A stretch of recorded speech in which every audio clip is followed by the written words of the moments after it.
There was three game sevens this weekend, and it saw two 3-1 comebacks. The Sixers came back 3-1 against the Celtics, and they won 109 to 100. And the Pistons came back against the Magic and blew them out in Game 7, 116 to 94. And the Cavs Raptors, the Cavs took it 114 to 102. In the Cavs Raptors series, every home game, every team who was at home won. So it was like if you're at home, you had the advantage. The home court advantage was real that series. The definition of home court advantage. The Sixers Celtics. Can we talk about how good Joel Embiid is? He was just fantastic that game, coming off an appendix surgery and having like little to no cartilage in your knee. He was still a menace on defense. He blocked that one Jaylen Brown layup. It was just fantastic to see. And they were scared of Joel Embiid in the paint. They would back out away from him.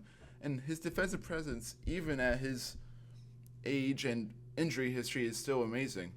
You had other players showing out for the Sixers. VJ Edgecombe, as a rookie, having 23 points in a Game 7 is just fantastic. He had 5 threes, and they always win when he has more than 4 threes, and he showed that on Saturday.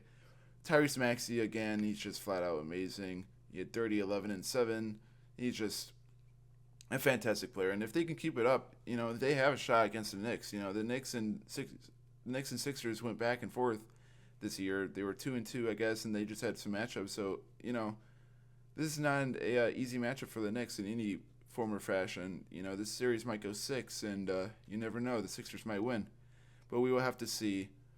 And it was just flat out amazing. Joel Embiid is just super good, and people knock him for being injured. You shouldn't knock him for getting appendicitis, because that's something he cannot control in the slightest. It's a scary injury. I wouldn't wish that on anyone. You gotta remember he is human. He wants to go out there and play, but his body is just failing him, and that's the worst thing, is when you have the talent to play, but your body's just not letting you. And but ever since he's returned, he's showed out. He had that 33-point game in his comeback. He had 26. Then he had 19, then he had 33. Not 33, he had 33 in his comeback game. And he was just super good. And then Paul George has been pretty good this year, this playoffs too. Ever since his suspension, he's been playing flat out amazing. Well, not amazing, but he's been solid. He's helped out. He had 23 points one game. And it was just props to him. And then the Celtics, they were without Jason Tatum for this game, and that really hurt them, it seemed like. But they were really good this year without Jason Tatum. They won, I don't know how much games, but they were the 1 seed and 2 seed, like hovering around that while Jason Tatum was rehabbing his Achilles. And then he returned, and then they maintained the 2nd seed. And it was just weird. And then they had 3 starters, the Celtics had 3 starters who had 0 points. It's the first time that's ever happened in their history, in playoff history. And also, there was a first for both teams. It was the first time the Sixers came back from 3-1 down, and it was the first time the Boston Celtics blew a 3-1 lead. So it was kind of funny seeing that history. And we'll see what happens between the Knicks and the Sixers. The Magic Pistons, just shot out to a huge lead. It seemed like Paolo Banchero was the only one in the Magic who just wanted to play. He had 1 point. The Magic had 60 points. Paolo Banchero had 30 of those. The game finished 116 to 94. Paolo finished with 38. Wendell Carter had 13. Desmond Bane had 16. Desmond Bane was the only one in double digits for a long time. It was just Game 6 was their shot, and then everyone knows what happened. They missed 23 straight field goals. They have only 1 field goal in the 4th quarter, which is a Paolo Banchero dunk. They blew their chance. They had it in the bag, and they let it slip away. And they, I think this is the end of Jamal Mosley, so he's probably gonna have to find a new job. The Magic will have a new coaching search, and I don't know how you move on here. Keep Paolo for another year or 2, I guess, and then get a point guard, I would say, because Jalen Suggs was flat out. He was not good this series at all. I saw a stat, he missed 31 of his last 38 shots. And, and their bench, Anthony Black, he didn't really play this good this series. He did have 5 steals, but what's that going to matter when you're down 20? And they got beat by Tobias Harris and Cade Cunningham's amazing, as always, 32 and 12. The last 3 games to come back, he's just been a flat-out superstar.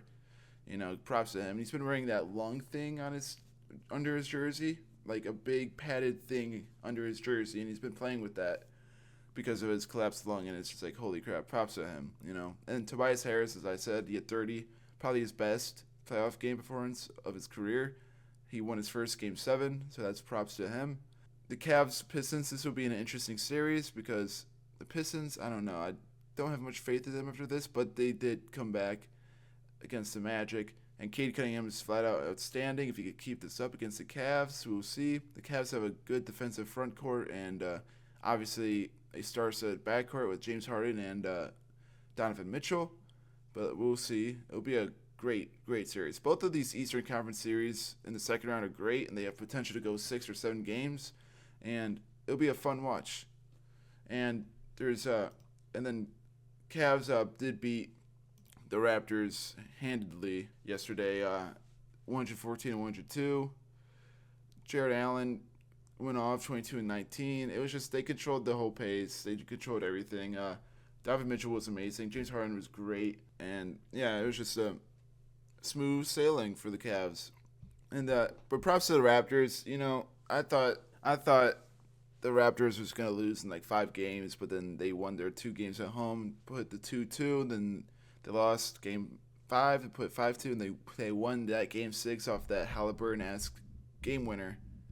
That was really cool to see, and then they lost on away. So it was home team, home team, home team, home team, home team, home team, home team. And I was reading the Cavs were down 47-38 with 3 minutes to go before going on an 11-2 run to close at the half and tie it at 49. So they were down at one point by a big margin, but they were able to come back, showed perseverance. That's good. And there's 2 game 1s today, 76ers versus Knicks, Timberwolves versus Spurs. The Timberwolves versus Spurs, Anthony Edwards was labeled questionable, but he might not return up from his hyperextension and bone bruise just yet, maybe around game 2 or game 3. Knicks, Sixers, this is the matchup I was talking about. That's a very, really good matchup. Jalen Brunson versus Tyrese Maxey. Karl-Anthony Towns and Joel Embiid, they've had past beef, so this will be an interesting series to watch those two, and we'll see. I think, in my personal opinion, I think the series is going to go to 6 with Knicks pulling it out, but we'll see what happens in Game 1, because Game 1 is a big tell of how the series will go. It's always Game 1. It's a big tell. So, and I think the Knicks will take this one at Madison Square Garden, and for the Spurs-Timberwolves game, if Anthony Edwards doesn't play, I think the Spurs will win. The Spurs are just too deep. They have too many players that can score, too many players that can defend. They have Stephon Castle, De'Aaron Fox, Devin Vassell, Dylan Harper, Keldon Johnson, and then obviously Victor Wembanyama, but that's obvious. And it's just like they can hit you at all facets of the game, and they're just a star-studded team. And I think they're gonna make the Western Conference Finals against the Timberwolves, but we'll see how this game goes and how the series goes, and to see if the return of Anthony Edwards makes a difference, because they're down their starting backcourt because Dante DiVincenzo obviously has a right Achilles tear, unfortunately, and then they lost Anthony Edwards in the same game. So we'll see what his health is if he comes back tonight, or if he comes back later in the series. We'll see how it goes. But anyways, have a good day, guys. Like and subscribe.